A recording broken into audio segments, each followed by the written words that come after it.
Hello, and welcome to this discussion that is part of the Dismantling Racism initiative of the United Methodist Church. This conversation today is the result of a collaboration between the Council of Bishops, the General Commission on Religion and Race, the United Methodist Women, and the General Board of Church and Society. Today, I am happy to be in conversation with Congressman Emmanuel Cleaver II. He's an ordained elder in the Missouri Annual Conference and is also serving as the congressman for the 5th Congressional District in Missouri. Good afternoon, Congressman Cleaver. I'm so glad that you're here with me today. First, I'd like for you to share a little bit about your own journey as a person of faith, as a clergy person, and as a public servant. How do you see the three of those things coming together in your own journey? Well, I grew up in Texas. I was born and raised in Texas in a family of preachers, and my great grandpa, Reverend Noah Albert Cleaver, used to tell me when I was 3 or 4 years old I was going to be a preacher, and my response was always no, because preachers are broke. And then as I'm growing up, I'm looking at TV at people like Reverend Martin Luther King Jr. and Reverend Ralph Abernathy and Reverend Joseph Lowry, Reverend Jesse Jackson, Reverend Fred Shuttlesworth, Reverend C.K. Steele, Reverend James Lawson. And so I thought, I'm glad to know there's another dimension to this, but I still didn't want to do it. But at any rate, I ended up moving after college at Prairie View A&M to Kansas City, Missouri, and began to attend church at a little church, St. James United Methodist Church, pastored by Reverend Philip Lawson. And he is the younger brother of Reverend James Lawson, who every Methodist, at least, I think every African American in the country needs to know who James Lawson is. Probably the single most influential civil rights leader in the country that most people don't even know. But James Lawson pastored in Nashville and actually was the person who taught all of the demonstrators how to resist nonviolently. I don't want to get too deeply into that part of it, but I was fascinated by this new breed. But I went to seminary, St. Paul School of Theology, graduated. I was appointed to St. James Church. It was a small church, and because I had some key people who come in from different places who had a lot of talent, the church began to grow and grow significantly. And then the opportunity came when I was at a meeting for me to run for the city council. I said, yes, I will run, and I ran and continued to progress in the political realm, but I never had any ambition to be the mayor when I started running or to be a member of Congress. So how do you see your call as a pastor influencing your work as a public servant? Well, I think, no one who is, in the ministry can get too far away from the ministry. And if the ministry is meaningful at all, it means that it's something you incorporate into all components of one's life. Now, the other thing that's important is that, there are people, for example, here in Congress, and when they go to the floor of the Congress, they don't say, I'm an engineer, and so I know about engineering buildings, or I'm a pilot. I know how to run the FAA, and I know how to set the standards and so forth. And so if you are, a Christian pastor, you don't have to go down and quote scripture. You don't have to go down and proclaim yourself, to be Jesus Jr. What you have to do is to make sure that everything you do is connected to what you believe in the faith tradition. For example, if somebody reads Matthew 25, it lays out very clearly and unambiguously what Christians or followers of Christ, I should say, are to do as it relates to the least of these. And so I support SNAP. I mean, it's and I don't have to get up and say I'm doing this because I love Jesus. It's something that I know why I'm doing it, and I don't need to go in and evangelize the California delegation to Congress, on my Methodist tradition or on my biblical knowledge. I just, I try to be who I am, and hopefully the body of Christ is all through me, and it can be revealed if somebody cares to connect how I vote, the speeches I make to my faith. I think they can say, "Oh yeah, I see why he is doing this." Yeah, that's a better understanding for me. And so I think we have to we should have a separation of church and state in the sense that the church should not dictate public policy. However, I do get a bit disturbed at people who have misconstrued this whole concept of church and state. We need to understand that all through the Hebrew Testament and into the Christian Testament, none of the prophets ran for public office. Yet their role was to make uncomfortable those in government, to condemn and criticize them when they were damaging the people that they were supposed to be serving. And Jesus is born in a governmental act. Augustus Caesar ordered a census, and all Jews in Israel had to go to their birthplace. And so it was because of the census that Joseph and a very, very seriously pregnant Mary ended up in Bethlehem, and where Jesus was born. The reality is that you can't separate it. If Christians say, well, we're going to separate ourselves from politics, that's the end of the gospel, that's the end of the Hebrew Testament, because you can't go anywhere in those readings where somebody is not stepping on the foot of a leader of a government. And so we need to quit that. As Christians, I think we are involved with politics from the crib to the crypt. When a baby is born, politics says that doctor, unless he wants to lose his license, politics says he must put silver nitrate in the baby's eye when he's born. That's politics. And when the baby reaches a certain age, the politics says that baby should get certain vaccines, that baby should go to school. Politics says how long that baby will go to school. When that baby grows up, that politics says that baby must have a social security number. If they want to drive, politics says they must get a driver's license. And then if that individual wants to get married, politics says you must have a license to get married, and you still must continue to play politics. And even when that person dies, politics is not through with him or her. Politics says you must bury this person at least 6 feet down in the ground, and his grave can't be disturbed for 100 years.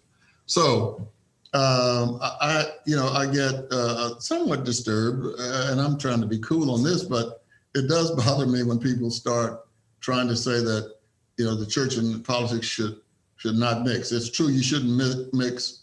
I shouldn't go and say to people, my Methodist faith says that we should do this or we should do that. And if you start doing that, you'll say, so how do we pray? How do we do the Lord's Prayer in Congress if Cleaver says we have to do it? Do we do it like the disciples of Christ, or do we do it like the Baptists? You said we do forgive our debtors, forgive our trespasses. And which one? Right. You know, years ago, I learned that ministry is about meeting the needs of the people. And so when you talk about how our instinct or our commitment to do the things that we do being informed by our faith, it's really just that, meeting the needs of the people, no matter what that's what Moses did, that's what Jesus did, meeting the needs of the people, even when it meant challenging the authorities and, you know, the powers that were over those times. What would you say about this moment, this particular election, this moment in history? We got a pandemic, an election, Black Lives Matter, all kind of working together around who's in and who's out, who has power and who doesn't, who is disproportionately impacted and who seeks to gain. What's important about this moment that you would say, especially when it comes to the matter of voting and voter suppression? You know, this particular moment in our history is pregnant with both opportunity and challenges. And we are struggling right now as a nation to fulfill who we are. We have said for the world to hear, we hold these truths to be self-evident, that all men are created equal, that they're endowed by their Creator with unalienable rights, among them life, liberty, and the pursuit of happiness. The problem is that we've not made that actually happen. And so we're trying to push the country from the ideal to the reality. And it's a difficult push, and it's uncomfortable to many for the push to take place. And I think right now is different than any other moment that I have ever experienced, because I'm watching young people, black and white and brown, coming together, saying, look, we are tired of this boogeyman here in the United States, racism, and we want to oust him now. And I stood speaking to marchers in Kansas City, Missouri, and I was almost brought to tears because of the diversity of the group. There's probably 7,000 to 8,000 people out there at a rally where I was speaking, and there were more whites than blacks. If you get old footage of the March on Washington and take a look at the crowd, there are whites all through the crowd, but they're sprinkled. But if you take a look at these demonstrators around the country, and in many of those instances, there are more whites. And so that's the part that provides me with the gasoline to continue to go, because they are out, you know, in some instances, putting their lives on the line. And so we have never been here as a nation where we are right now, where there are overt actions to stop African Americans from voting. One would think that in a democracy, that everyone would want everyone to vote. I mean, democracy would be at its ultimate level if just 95% of the people have voted, or 85% of the people voted in the country. And that one of our great challenges should be, and that would be, to try to get every American to vote. Unfortunately, it's been the reverse, and it's been almost since the day after the Lyndon Johnson signed the Voting Rights Act. There's been an attempt to stop it.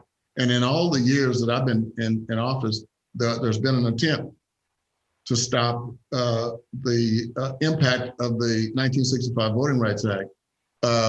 You go to your voting precinct on election day to vote, and they say, you're not, there's no voting taking place here today. It's going to be 27 miles, you know, on the other side of town. I say that because that actually happened at Prairie View, where I graduated. The students at Prairie View at one point could vote in the student union down on campus. But in Waller County, they saw, here's about 5,000 Black students, and we know how they're going to vote, so we got to stop them from voting. So what they did is they moved the voting precincts. And they also then began to make it difficult for them to vote absentee. And this was structural. It was not, just some random official. This was organized and deliberate to suppress the Black vote. And it happens all over the country. Right now, in your cities, anywhere in the country, things can be moved as it relates to the election. Changes can be made. Whereas in 1965, the Voting Rights Act said that could not happen until or unless there had been an administrative review by the Attorney General. That's gone right now. Right now, African Americans are intimidated. And frankly, I was really irritated to hear maybe the highest elected official in the land tell people to go to the polls, to send in your absentee vote and then go down to the polls and watch people. When you say watch people at the polls, that can be interpreted any number of ways. And the one way that I'm choosing to interpret much of this is that that's a point of intimidation. You surround people around the voting precincts, or you start telling people, look, there's a lot of voter fraud. All of the studies, the Brennan Center here in Washington has done most of the studies. They will tell you that if you have 25 million people voting and 19 of the votes are questionable, you essentially don't have a problem. There's no problem. And that's the case in the United States. We have no voter fraud of any significant level. But I think it's been put out here to frighten some people, to keep people from going out to vote. And some people say, I just don't want to be involved in it. And then if you tell if there's some fear that right-wing militia are going to be standing around voting precincts with guns, because in states like Missouri, you can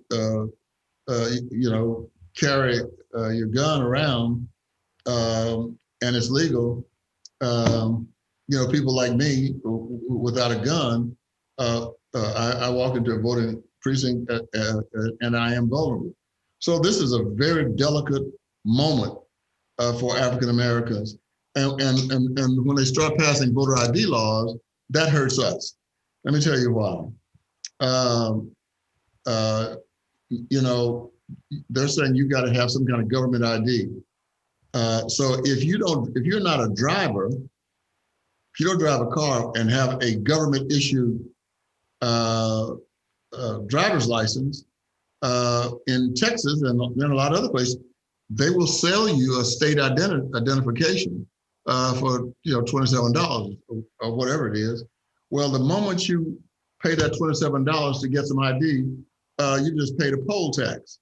But when I can go back to my great grandfather and realize that they didn't want to pay $1.50, $1.25 to vote, which they had to do in Texas. I get angry, but I'm going to make up for it because I'm not going to miss any vote, and I'm going to take people with me. So, to me, it is a spiritual issue because the blood of my elders flow through my veins, and I am also feeling the blood of the prophets flowing through my veins. And so I have a responsibility to see wrong and try to make it right. And I think on this issue of voting, that's what I've done, and I'll continue to do it as long as I maintain my mental dexterity. Is voter suppression something that primarily impacts the Black community? Are there other communities of color or socioeconomic groups that are targeted by these tactics of voter suppression? Absolutely. Black and brown people are particularly the targets. Latinos, Latinas, are experiencing the same issues that we are as African Americans, and they too are struggling. This first generation of people here in the country, and many of them are afraid to go and get voter registration because they think that it might have something to do with immigration, and if even if they're legal, they are nervous about it, and you hear all of the hubbub in the media about it. It's enough to deter people from voting, and I think right now African Americans vote in a larger percentage and a larger number than Latinos. I think they are where we were probably 25 years ago, but they are rapidly, catching up. And I also think that's part of one of the problems we have in this country. There's this fear, this baseless fear that if this country becomes a black-brown majority, then somehow the white non-majority members of the new white minorities are going to be mistreated. And there's no history anywhere on the planet to suggest that would happen. And the most ideal place for a study would be the Republic of South Africa. So for folks who say that voter suppression is not real, it's fake news, or what would you say, or how do we talk to people who don't believe that voter suppression is a matter that requires attention and action? Well, I think this is as clear as water, but I think you're right that there are some people, for whatever reason, some people may seriously and genuinely believe that anybody can vote. They may want to believe, because they don't want to believe that they are citizens in a country that would try to prevent people from voting. And so it's difficult for them to accept that, because they have to accept the fact that this nation does have systemic racist tendencies. And so the evidence is so clear, because, when you look at the facts, I mean, if I could bring into this discussion we're having Director Wray of the FBI, he would tell you right now that the Russians are trying to manipulate the election, but not what most people think. They're not trying to do some kind of electronic manipulation of the voting booth, the voting box, and so forth. What they're doing is using bots and using all kinds of online methods to turn people against each other. And now, as I'm a member of the Homeland Security, I can tell you most of some of this I can't tell you, I'll go to jail, but I can tell you that there are attempts by foreign actors, Russia being the leader, Russia, to try to sow doubt that the election process is safe. And they are also trying to get black and white conflict going, and in some cases trying to get black and black conflict going. All this is online, and it's done by the Russians. And in the last election, because they were so successful, we had a 12% drop in African-American votes, a 12% drop, which means that had that 12% voted, particularly in states like Michigan, Ohio, Illinois, Minnesota, Pennsylvania, the outcome of the whole election would have taken place.